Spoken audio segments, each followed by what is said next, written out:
Baik, Assalamualaikum warahmatullahi wabarakatuh. Baik, saya Hilmi Aurullah. Saya ingin meresum daripada artikel yang berjudul Analisis Ibdal dalam Al-Quran Perspektif Tiga Mufasir, yaitu Imam An-Naisaburi, kemudian Imam An-Nasafi, sama Imam Abu Hayyan Al-Andalusi. Jadi dalam artikel ini membahas terkait penggantian ibdal yang terdapat dalam Al-Quran. Itu diambil dari surat At-Taubah ayat 33, kemudian surat Al-Fath ayat 28, dan kemudian surat As-Saff ayat 9, yang mana semua itu redaksinya hampir sama tapi tentu tujuannya berbeda. Yang mana redaksinya kurang lebih seperti Bismillahirrahmanirrahim. Walladzi arsala rasulahu bil huda wa dinil haqq liyudhhirahu 'ala dini kulli walau karihal musyrikun. Kemudian ketika ayat itu redaksinya berbeda. Kalau di surat Al-Fat terakhirnya tuh wa kafa billahi syahida. Kemudian kalau di surat As-Saff sama seperti surat At-Taubah, walau karihal musyrikun. Jadi dalam penelitian ini akan membahas terkait pengertian ibdal, yang mana difokuskan kepada bagaimana ibdal dalam Al-Quran yang pertama, kemudian yang kedua bagaimana pandangan ketika mufassir terkait tiga ayat itu, kemudian yang ketiga apa fungsi ibdal dari ayat-ayat tersebut. Yang pertama, ibdal dalam Al-Quran dalam ayat tadi ya, walladzi arsala rasulahu bil huda wa dinil haq liyudhhirahu 'ala dini kulli walau karihal musyrikun. Kemudian kalau Al-Fat wa kafa billahi syahida.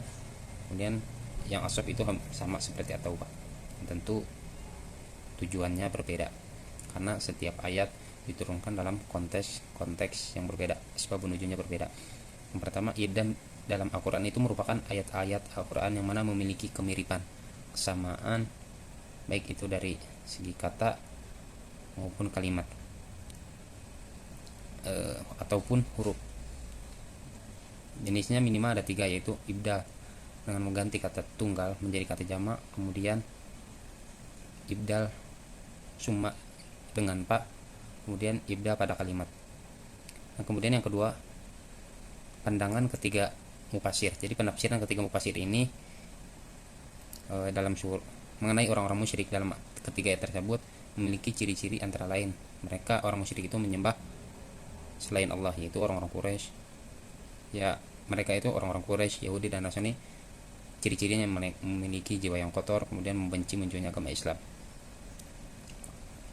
Kemudian yang kedua, itu yang kedua. Jadi kan tadi yang pertama bagaimana ibdal dalam Al-Quran, jawabannya tadi. Kemudian ibdal dalam Al-Quran itu, jadi ibdal dalam Al-Quran itu seperti adanya kemiripan, kesamaan baik itu dari huruf, kata ataupun kalimat. Itu ibdal dalam Al-Quran. Kemudian yang kedua, bagaimana pandangan ketiga mufassir terkait tiga ayat tersebut, mana hampir mempunyai redaksi yang sama tapi tentunya berbeda tujuan. Kemudian yang ketiga, apa fungsi dari ibdal dari ayat tersebut. Jadi fungsi yang dijelaskan dalam artikel tersebut menunjukkan bahwa yang pertama, mukjizat dari kronologi asbabun nuzul turunnya ayat Al-Quran. Dan yang kedua, bahwa menunjukkan bukti bahwa Al-Quran itu turun secara berangsur-angsur dan tentu dengan konteks yang berbeda dan kronologi yang berbeda. Mungkin cukup sekian sedikit resume dari artikel yang berjudul Analisis Ibdal dalam Al-Quran menurut perspektif tiga imam tadi, Imam Abu Hayyan Al-Andalusi, Imam An-Nasafi, wa Imam An-Naisaburi. Sekian, assalamualaikum warahmatullahi wabarakatuh.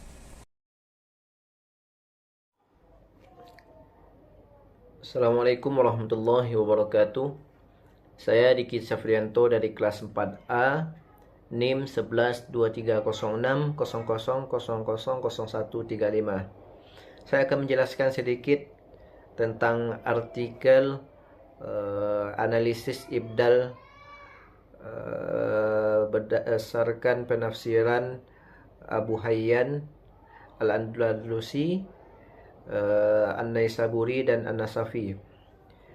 Mana artikel penelitian ini terkhusus pada Al-Quran surah At-Taubah ayat 33, kemudian Al-Fath ayat 28, dan surah As-Saff ayat 9. Hasil dari penelitian ini menunjukkan adanya 3 jenis ibdal dalam ayat-ayat tersebut.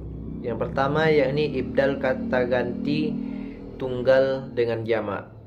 Yang kedua kemudian ibdal summa dengan fa.